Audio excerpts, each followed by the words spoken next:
Bom, então com isso a gente fecha essa questão da nanocomputação reversível. Espero que vocês tenham visto algo que vocês nunca tinham visto anteriormente. Espero que vocês tenham achado bacana. Pelo menos diferente é, né? Bom, para a gente concluir, qual que é a ideia? O que eu queria que ficasse na cabeça de vocês aqui? Os computadores de silício atuais utilizam uma tecnologia muito madura, né? A gente sabe, como eu já disse várias vezes, trabalhar com silício. Então, é muito difícil a gente substituir o silício, mas os limites estão próximos. E quando esse limite for atingido, aí vai ser uma enxurrada, vai ser uma corrida pelo ouro. Vai ser todo mundo tentando encontrar a melhor solução. Ok? A computação, em termos de computadores, tem menos de 70 anos. Se a gente pensar em termos de matemática, aí eu não vou contar. Mas em termos de equipamento que propiciou esse desempenho, tem só 70 anos, ou menos. 70 anos, é uma boa idade. Em 70 anos, olha o avanço que a gente teve, que eu falei lá no começo da palestra. Por que a gente vai negligenciar e achar que isso aqui é uma coisa que vai acontecer muito no futuro? Isso pode acontecer daqui 20 anos, 30 anos, 40 anos. A computação quântica, vocês já ouviram falar muito de computação quântica, né? Já viram falar que o Google está usando uma máquina de computação quântica, que tem uma empresa canadense vendendo computação quântica. A computação quântica é reversível. Sem portas reversíveis, a computação quântica não funciona. Então, a computação reversível já está aí, de uma forma diferente. Nós vimos aqui dispositivos quânticos, mas a computação é clássica. Eu continuo com zeros e uns tradicionais. Ok?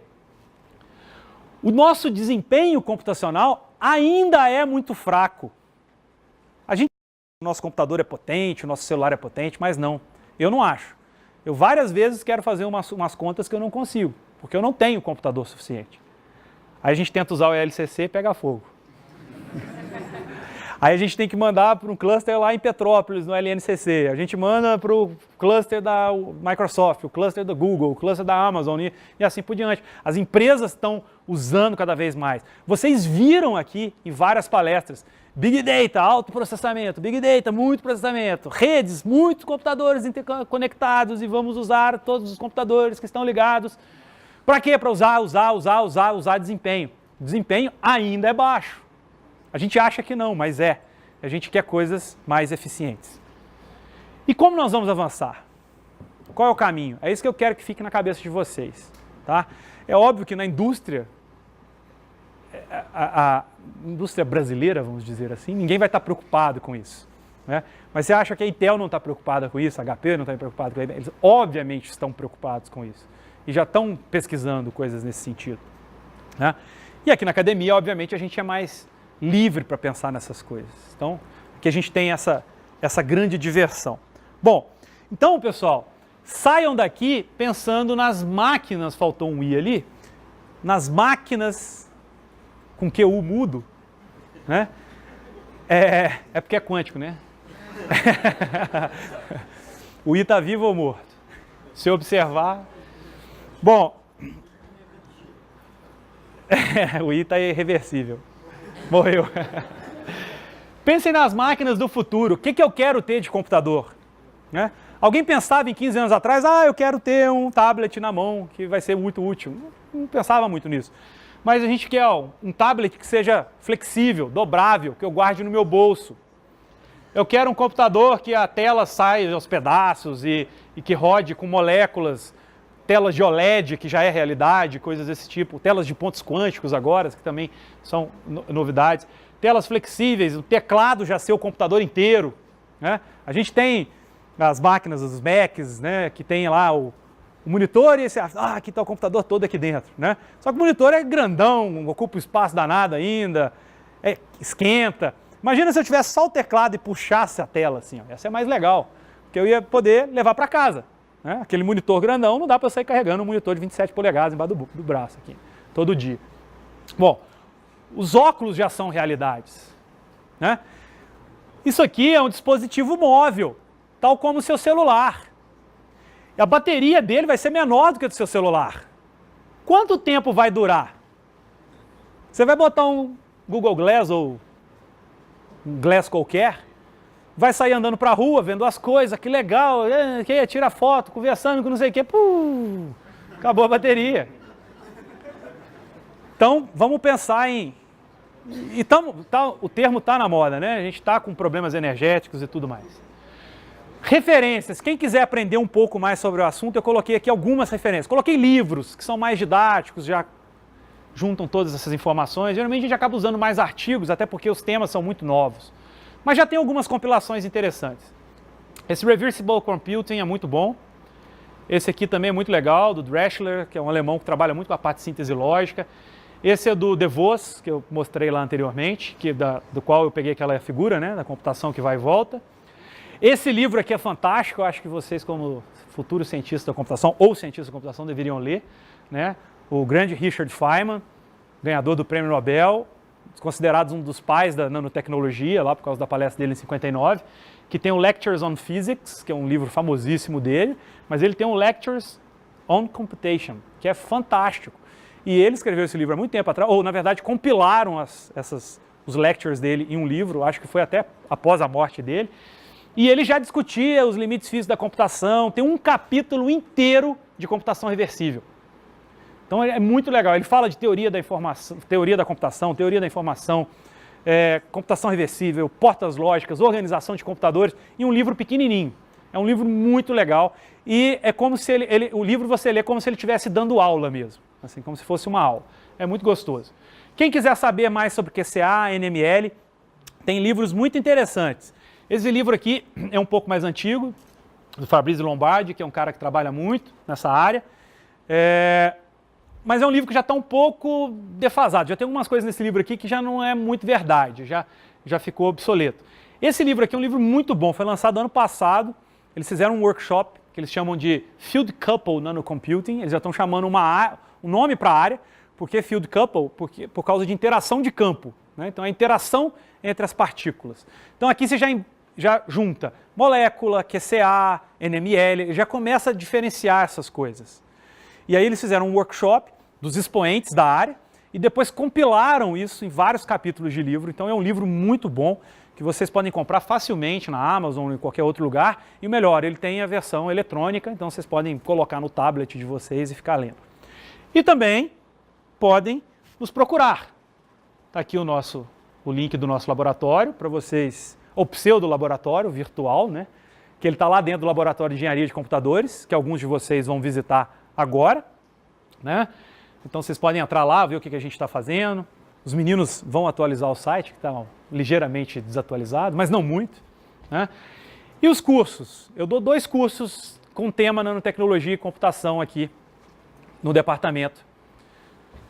Um em cada semestre. Neste primeiro semestre, eu dou nanotecnologia computacional, que é o outro lado da moeda, que eu não falei aqui, que é o contrário. Que o que a gente estava falando era nanocomputação. Nanocomputação é como nanodispositivos podem ajudar no futuro da computação, que é tudo que eu falei aqui hoje. O nanotecnologia computacional é o contrário. Como a computação ajuda no desenvolvimento da nanociência e da nanotecnologia. Então, basicamente, é o desenvolvimento de algoritmos, softwares, para fazer modelagem de sistemas físicos, biológicos, químicos em níveis moleculares e atômicos. Esse é o objetivo, certo?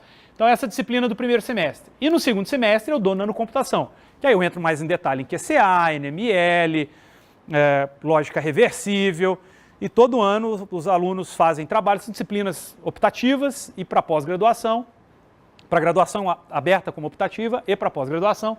Então são disciplinas que é mais em cima de trabalhos e seminários. Não é uma disciplina que faz muito sentido eu ficar dando prova, não é algo básico, né? Então vocês vão ler, vão estudar e vão fazer trabalho. E o interessante é que ao final vocês fazem um trabalho, escrevem um artigo e sempre, quase todos os semestres, nanocomputação principalmente, a gente tem publicado os artigos em conferência, pelo menos um artigo por conferência tem saído. Então a produtividade do pessoal está muito legal. Mais informações também podem mandar para o e-mail para mim. Ok? Quem for visitar o Laboratório de Engenharia de Computadores agora vai ter o prazer de ver algumas coisas interessantes funcionando lá. Ok? Muito obrigado e, como eu disse lá no começo, se divirtam por esses próximos 2 dias.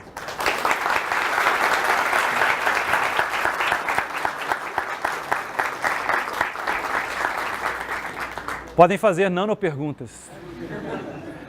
A pergunta dele é se o controle do clock já não gastaria energia, não gastaria muita energia.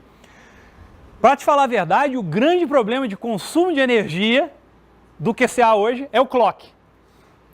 A interação entre as células você pode até ignorar, mas o clock é um problema. Você pode fazer o clock hoje pensando no circuito convencional, e aí você vai gastar energia. Mas mesmo assim é bem menos, porque na verdade é só transmissão de sinal em um fio. Eu só basta transmitir um sinal num fio. Então não é tão grande quanto, por exemplo, fazer processamento, ter capacitores e coisas desse tipo. É um problema, mas não tão grande. Ok? Sim. A pergunta dele é, se eu estou trabalhando com os elétrons, estruturas muito pequenas, os efeitos quânticos não poderiam atrapalhar ou poderiam influenciar? Na verdade, ele funciona por causa dos efeitos quânticos. Eu exploro esses efeitos quânticos. Tudo ali é quântico. Por isso que QCA, o primeiro nome é Quantum Dot Cellular Automata. E na verdade, o que eu tenho, na verdade, ali naquelas posições dos elétrons é uma probabilidade, uma distribuição de probabilidade. Né? Isso a gente discute bastante lá no curso. Então, eu tenho a polarização 1 ou 0, o 0 é que a gente chama de polarização menos 1, e a 1 eu chamo de polarização 1. Né? Esse valor 1 é como se eu tivesse certeza de 100% que os caras estariam ali. Mas, na verdade, a gente trabalha com uma distribuição de probabilidades. Na verdade, a gente chega a 90%, 80%. E quanto maior essa distribuição de probabilidade, quanto mais certeza eu tenho que ele vai estar ali, mais robusto eu digo que é o meu circuito. Se ele for pouco robusto, ele pode ter influência da sua vizinhança e alterar aleatoriamente, o meu circuito deixa de funcionar. E mais, se essa probabilidade for pequena e eu não me preocupar com os problemas reversíveis e começar a gerar calor, eu posso ter excitação térmica que dê energia suficiente para que o elétron saia de um lugar e vá para o outro. E aí, minha computação foi para o saco. A pergunta dele é que se eu estou trabalhando com a computação reversível, o meu computador vai pegar a entrada, vai processar e depois vai desfazer e voltar à entrada, se eu poderia quebrar, por exemplo, a segurança de um sistema criptografado. Essa é uma boa pergunta que eu nunca pensei a respeito. Eu acho que você acabou de me botar uma pulga atrás da minha orelha aqui e eu vou sentar com os meus colegas de criptografia e começar a discutir isso. Mas eu acho que não é tão problemático. Quer dar algum palpite? É porque a criptografia, você está usando uma função que ela não é adjetiva, você não consegue voltar. Então, a nível de hardware, você consegue voltar os valores, mas a nível do algoritmo de criptografia em si, você não vai conseguir voltar. É só se alguém estivesse analisando o processador em si para captar o dado da entrada de novo. Ou pudesse ler a saída finalzinho lá para captar de novo. Se você tiver um espião, né? Que é o que pega, por exemplo, a saída e processa.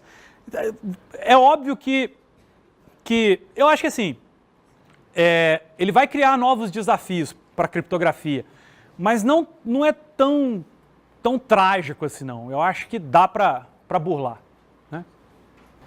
Se o mercado e os governos não fomentariam esse tipo de pesquisa pensando na diminuição do consumo de energia, pensando na computação verde, para resolver os problemas energéticos que nós temos hoje, até porque nós estamos consumindo muita energia por causa de computadores. Né?